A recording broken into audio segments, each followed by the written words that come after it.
Auven. August 2023, Las Vegas, Nevada. Security researcher Joseph Tartaro plugs a computer smaller than his palm into a USB port on an automatic card shuffler.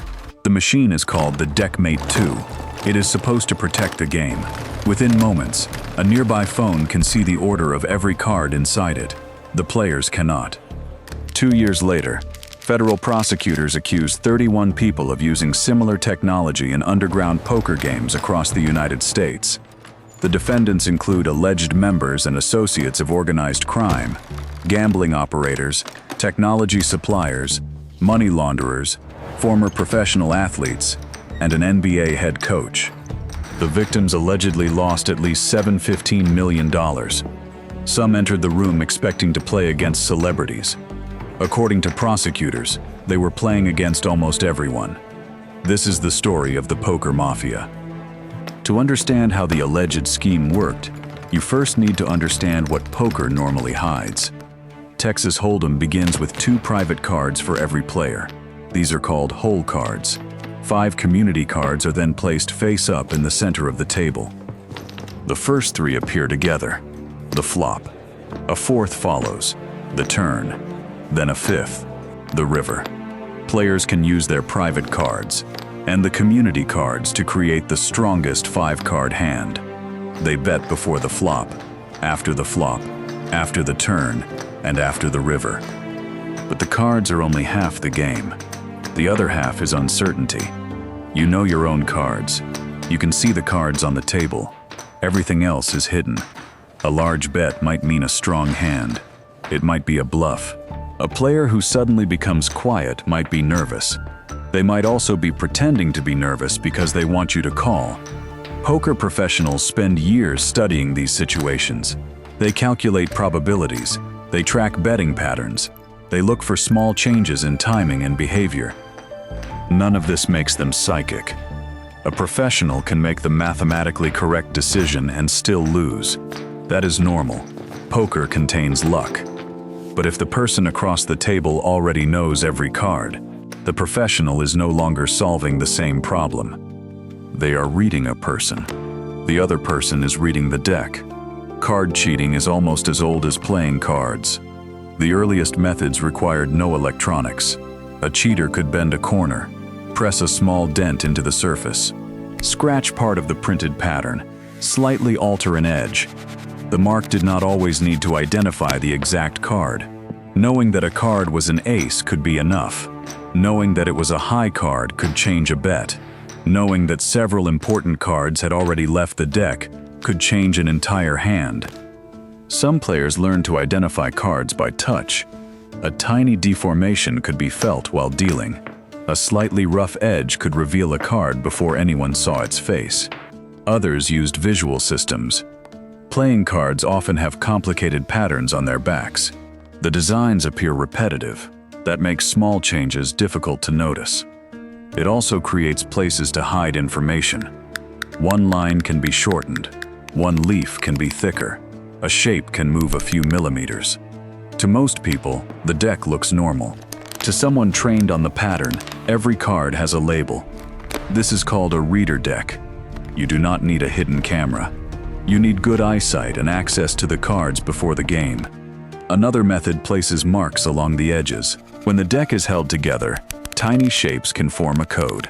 Some commercially advertised systems use barcodes printed with inks that are difficult for normal players to see. A camera reads the edge. Software identifies the cards. The dealer continues dealing. There are also products sold online as ultraviolet or infrared marked card systems. They are often paired with special glasses or contact lenses. The marketing can become scientifically creative. Normal human eyes do not see ultraviolet radiation.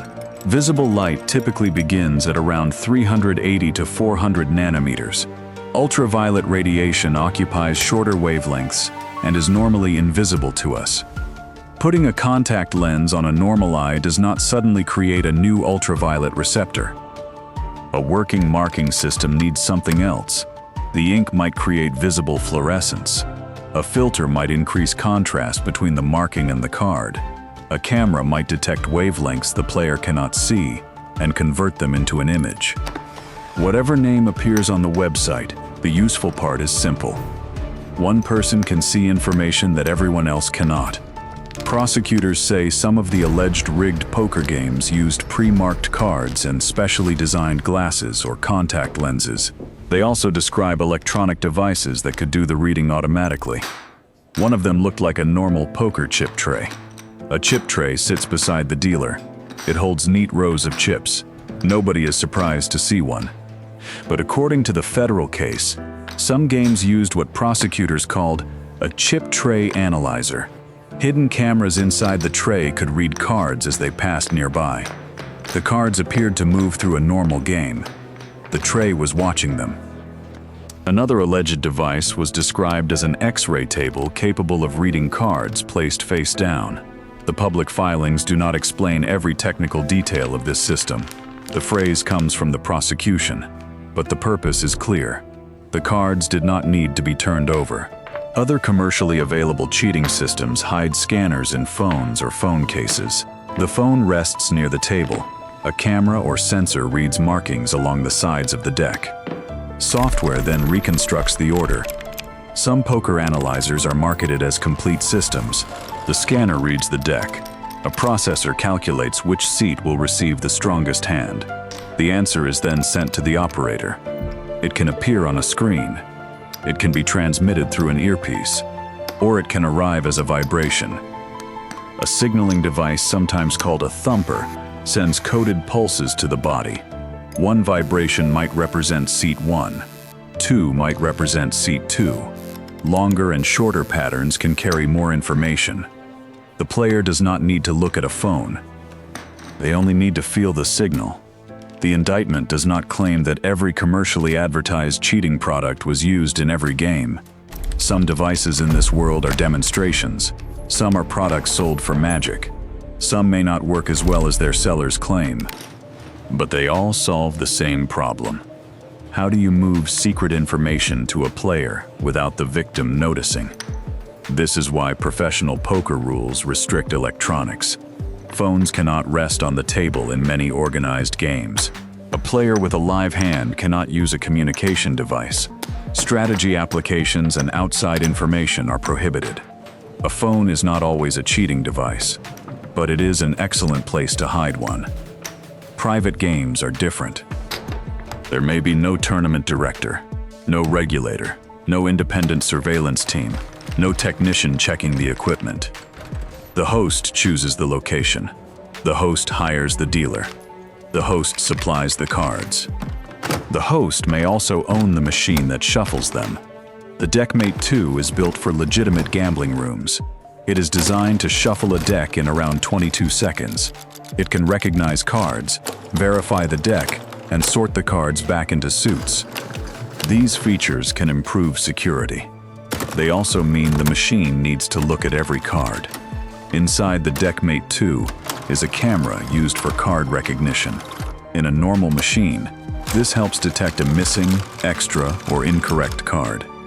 Tartaro and the IO-active security researchers wanted to know what would happen if someone gained access to that camera. They bought used machines. One seller provided a maintenance password. The researchers examined the software and found more passwords inside it. They discovered that a small device connected through the machine's USB port could alter its code. The Deckmate was designed to check whether its software had been changed. It calculated a digital value and compared it with the expected result. But the researchers found that the expected result could also be changed. The machine was effectively being asked whether it had been compromised. The compromised machine said no. Once inside, the researchers accessed the card recognition camera. The camera showed the order of the entire deck in real time. Their device transmitted this information by Bluetooth to a nearby phone. A custom application displayed which cards each player would receive. Nobody needed to change the shuffle. Knowing the order was enough. In Texas Hold'em, the cards are dealt around the table in sequence. If the system knows the deck order, it can calculate every player's 2 private cards. It can also know the flop, the turn, and the river before they appear. At that point, The game is almost finished before the first bet. There is one obvious defense: cut the deck. After shuffling, a player or dealer separates the deck into two parts and reverses their order. A cut changes which card is on top. It should disrupt anyone relying on a memorized sequence. The researchers tested this too. Once the first known cards appeared, their application could identify where the cut had occurred. The cheating player could enter their own two cards or use the three visible flop cards. The software could then locate that sequence inside the recorded deck. The order was restored. The cut had delayed the answer. It had not removed it. Light & Wonder, the company behind the Deckmate, said the researchers performed their test under laboratory conditions that could not be replicated on a regulated casino floor. The company also said none of its automatic shufflers had been compromised inside a casino. That distinction matters.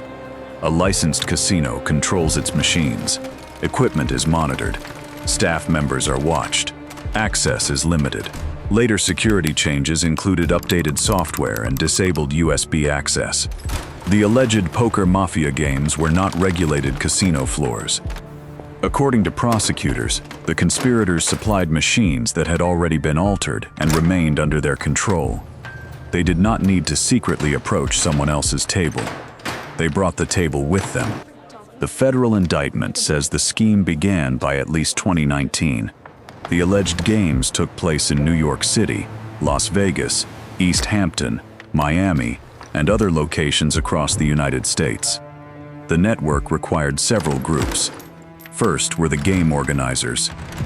They found locations, arranged the tables, and invited the victims. Then came the technology suppliers. Prosecutors named Tony Goodson, Shane Hennon, Curtis Meeks, and Robert Stroud as alleged suppliers of cheating equipment. Next came the cheating teams. These were players who appeared to be competing against one another. According to the government, they were working together. There were also money launderers. They helped move gambling payments through shell companies, wire transfers, cash, and cryptocurrency.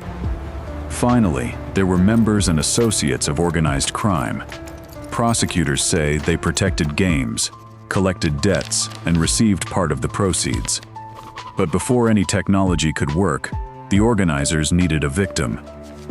High-stakes private poker games are built around access. A player cannot always buy a seat.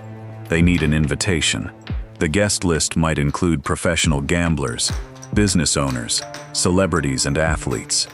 This makes the game feel exclusive. It can also make the room feel safe. If a famous person is willing to sit at the table, the equipment probably seems less suspicious. According to the indictment, former professional athletes were used as what the conspirators called face cards. Their role was to attract wealthy players. Chauncey Billups was among the people charged. At the time, Billups was the head coach of the Portland Trail Blazers. He had played 17 seasons in the NBA, won a championship, and entered the Basketball Hall of Fame in 2024. Damon Jones, a former NBA player, was also charged. The government accused both men of participating in cheating teams. The accusations in the indictment were allegations. At the time the case was announced, the defendants were presumed innocent unless proven guilty. The fame itself was valuable. A wealthy player might ignore an invitation from an unknown underground host. They might accept the same invitation after learning that an NBA champion will be there. The victim believes the famous player is part of the attraction. Prosecutors say the famous player could also be part of the mechanism. In poker, players who regularly lose very large amounts are often called whales. A whale is not necessarily poor at everything. They may have built a successful company or made a fortune in another field. At the poker table, they have money and are willing to risk it. This makes them desirable. If a whale joins a private game, stronger players want seats. The pots become larger. The host earns more. In a normal game, everyone wants the whale to return. In a rigged game, they may want to empty the whale before the invitation stops working. The alleged cheating system could be adapted to the victim. Imagine 8 people around a table. One is the target. The others appear independent. One talks constantly, another barely speaks. Someone folds early. Someone loses a medium-sized pot. These differences make the game look natural.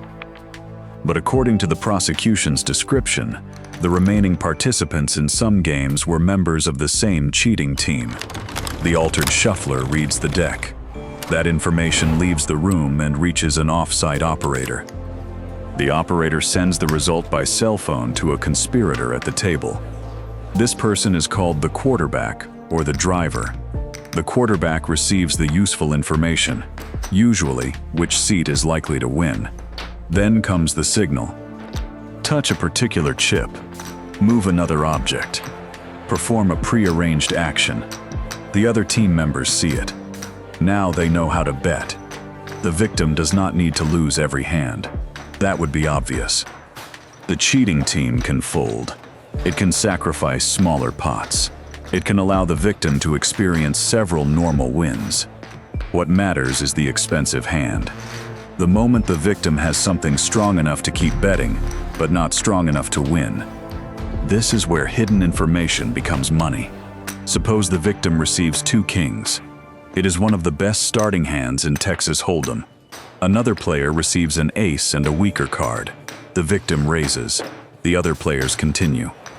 The shuffler's recorded order already shows that an ace will appear later. The victim does not know this. The cheating team does. The flop looks safe. The victim bets again. The turn changes nothing. More money enters the pot. Then the river arrives. An ace. From the victim's perspective, this is bad luck. It is also completely possible. That is the protection. A rigged game does not need to create an impossible result. It only needs to know the possible result before the victim does. Even professional players can be trapped by this. Skill helps a player estimate what is likely. It cannot reveal data that has been secretly transmitted outside the room. In April 2019, prosecutors say several defendants participated in rigged games in Las Vegas. The victims allegedly lost at least $50,000. The indictment names Chauncey Billups, Eric Ernest, Jamie Galley, Robert Stroud, and Sophia Way as organizers or participants. Prosecutors say the games used a rigged shuffling machine supplied by Stroud. These allegations have not been proven in court, but the Las Vegas games show how early the alleged network was operating. It then expanded. In Manhattan, 2 established illegal poker operations became important. One was held principally around Lexington Avenue. The other was held principally around Washington Place. The indictment says the Lexington Avenue game was on record with the Bonanno crime family. The Washington Place game was on record with the Gambino family. Being on record meant the games operated with the permission and support of organized crime figures. In exchange, those figures allegedly received part of the proceeds and helped collect gambling debts. Not all the games were necessarily rigged. The indictment distinguishes between rigged games and straight illegal games. A straight illegal game could still violate gambling laws, but the players were genuinely competing. This gave the operation cover. Players might attend several ordinary sessions. They might lose fairly. They might win. Then a rigged game could be inserted into the schedule. The victim would see the same location, some of the same people and familiar equipment. Trust had already been built by the straight games. The Washington Place operation was connected to a 6-story Greenwich Village townhouse near Washington Square Park. The property was later sold for $17 million. From the outside, it did not resemble a backroom casino. It was a historic luxury residence with large rooms, terraces, and expensive finishes. The type of place where a private game could feel less like organized crime and more like a party nobody else was important enough to attend. Neighbors noticed the activity. Cars arrived late. People came and went. Noise complaints accumulated during the period when illegal games were allegedly being hosted there. The people inside had their own names. Amar Awabde was also known as Flapper Poker or Flappy. Robert Stroud was known as Black Rob. Tony Goodson was Black Tony. Zhen Hu used several names, including Jonathan Chan, Screwley, and Stanley. These aliases appear in the federal indictment. They also show how different worlds overlapped: professional gambling, organized crime, technology, celebrity. In 2023, prosecutors say the Lexington Avenue and Washington Place operations merged for a period. During that time, the Bonanno, Gambino, and Genovese crime families allegedly received proceeds from the illegal and rigged games. The government describes different payment structures. Organizers of the Lexington Avenue game allegedly made payments to Ernest Aiello, Julius Ziliani, and Thomas Gilardo on behalf of the Bonanno family. Organizers of the Washington Place game allegedly paid Lee Fama, Joseph Lanny, and Angelo Ruggiero Jr. on behalf of the Gambino family, as well as Matthew Dedino on behalf of the Genovese family. The alleged scheme was not simply a group of people cheating during a friendly game. It was a business. The face cards brought the victim. The organizers controlled the room. The technology suppliers controlled the information. The cheating team controlled the betting. Organized crime controlled the debt. In June and July 2023, the indictment says a victim identified as John Doe No. 1 played at the Lexington Avenue game. His real identity was known to the grand jury. It was not publicly disclosed. He allegedly lost approximately $1.8 million. Prosecutors named Amar Awade, John Gallo, Marco Garzone, Kenny Hahn, Zhen Hu, John Mazzola, and Seth Trustman as organizers or participants in the games involving him. The rigged shuffling machine was allegedly supplied by Tony Goodson and Robert Stroud. Members connected to the Bonanno, Gambino, and Genovese families allegedly received portions of the proceeds. At least $100,000 was allegedly laundered. Around the same period, the operation moved east. In June 2023, prosecutors say rigged games were held in East Hampton, New York. 2 victims were identified only as John Doe No. 2 and John Doe No. 3. One allegedly lost at least $46,500. The other allegedly lost at least $105,000. Again, a rigged shuffler was central to the allegation. The government named several defendants who had appeared in other games. The same technology suppliers, some of the same organizers, members of the same network. The room changed. The system remained. In September 2024, another alleged rigged game took place in Miami. John Doe No. 4 lost at least $60,000, according to the indictment. The prosecution again says the game used a machine supplied by Goodson and Stroud. The repetition matters. A marked deck can be used once. A controlled operation can travel. The organizers need a location, equipment, players, and a target. The house does not need a permanent sign. It can be a townhouse one month, a Hamptons property the next, a room in Miami after that. The victim's money also needed somewhere to go. Large underground gambling debts create a logistical problem. Moving hundreds of thousands of dollars directly to a known organizer produces records. Carrying everything in cash creates other risks. According to prosecutors, Anthony Schneiderman, known as Doc, helped launder proceeds through shell companies and third parties. Victims could be directed to send wire transfers to entities he controlled. Schneiderman would allegedly deduct a fee. The remaining value could return to the organizers as cash or cryptocurrency. The payment no longer looked like a direct transfer from a poker victim to a cheating team. It had passed through another layer. But the debt still began at the table. Private poker games often allow players to gamble on credit. A player receives chips without producing the full amount in cash. They settle later. This keeps the game moving. It also lets a victim lose more money than they physically brought into the room. In a legitimate arrangement, a debt is collected through legal procedures. An illegal game cannot sue someone while explaining that the debt came from a criminal operation. The alleged network had another method: threats. Between November 2022 and February 2023, prosecutors say Thomas Gilardo, Jen Hu and Julius Ziliani extorted John Doe No. 5 over a gambling debt. The government alleges that Jen Hu and Gilardo punched the victim while attempting to collect. In September and October 2023, Saul Becker, Jen Hu, and Seth Trustman allegedly threatened another victim over money owed from illegal games. This is where the structure becomes difficult to escape. The victim may suspect the game was unfair, but refusing to pay does not reopen the cards. It moves the dispute away from the table. The alleged organized crime relationships provided protection for the operators and pressure against the players. Cheating created the debt.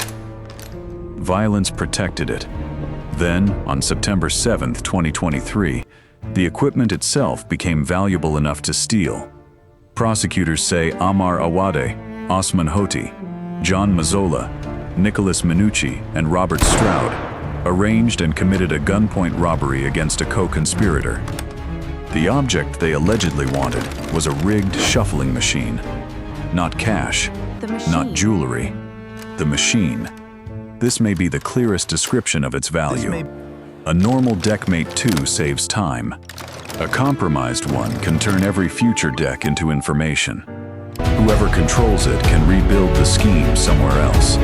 The robbery also exposes a weakness inside the operation. The conspirators may have been cooperating against the victims. They were not necessarily cooperating with one another.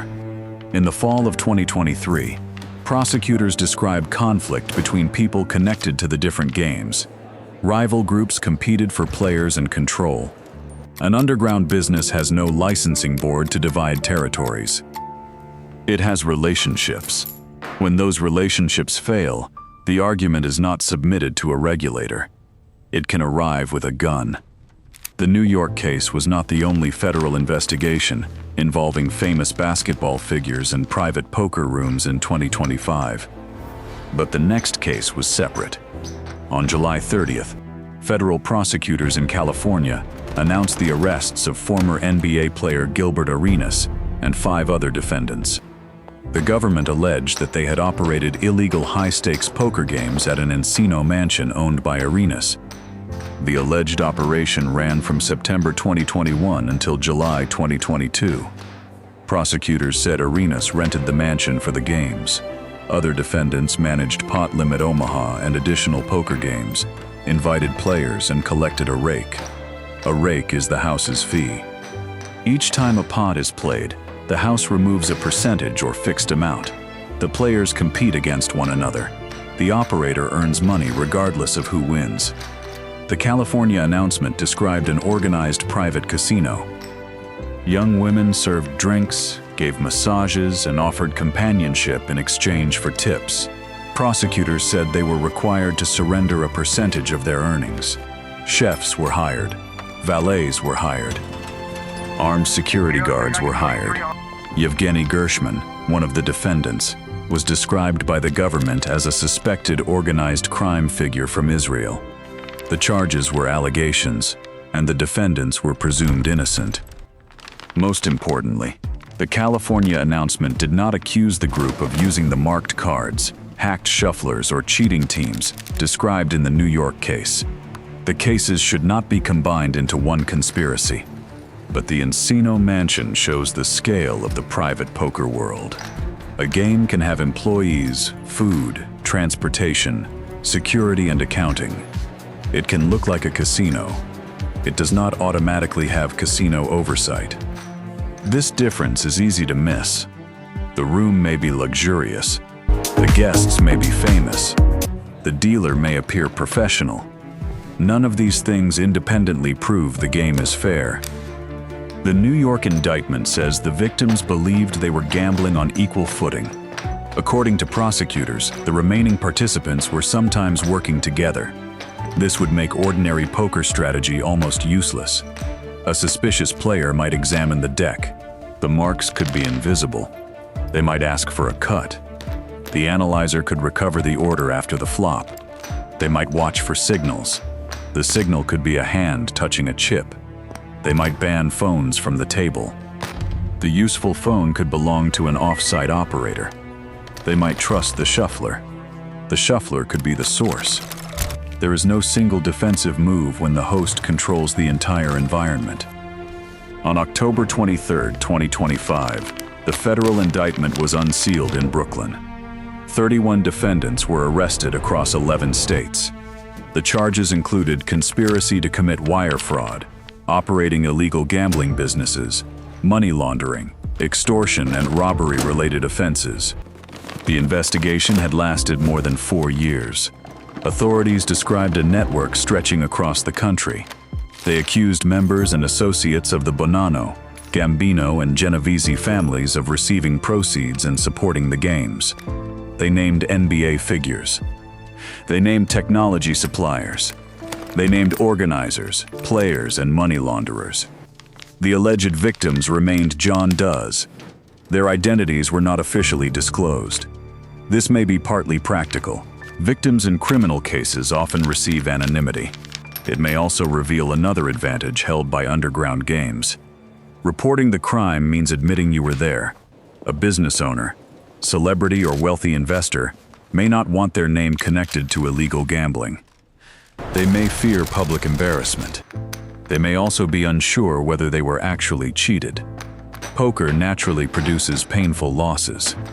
A player can make a good decision and lose. They can make a bad decision and win. They can lose hundreds of thousands while believing the next hand will reverse everything. A cheating system can hide inside that randomness. The victim remembers the times they played badly. They may not see the machine reading the times they played well. Federal prosecutors calculated losses of at least $7.15 million. The true number of affected players was not publicly established. Some may never have known. The case also does not prove that every private game involving a famous athlete, an automatic shuffler, or an expensive property is rigged. Legitimate machines are used every day. Professional players use technology to improve security. Automatic recognition can detect irregularities that a human dealer misses.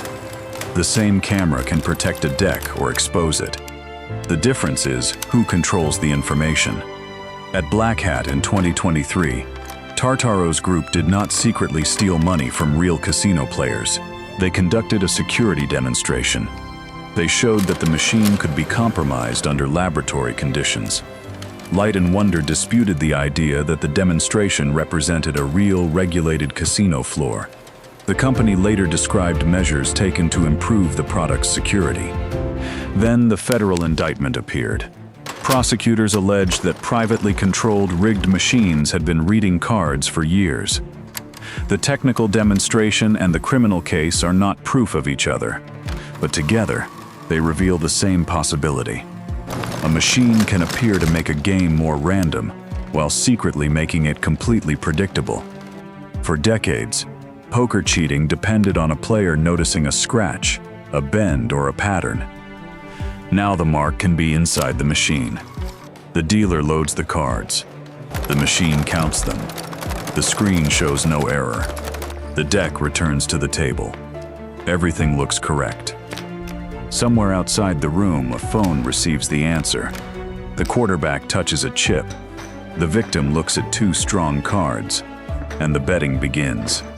The alleged poker mafia did not need to control luck. It only needed to know where luck was going. The next private game may have a famous guest, a professional dealer, security at the door, an expensive machine beneath the table. The cards may be perfectly clean. The machine is already waiting.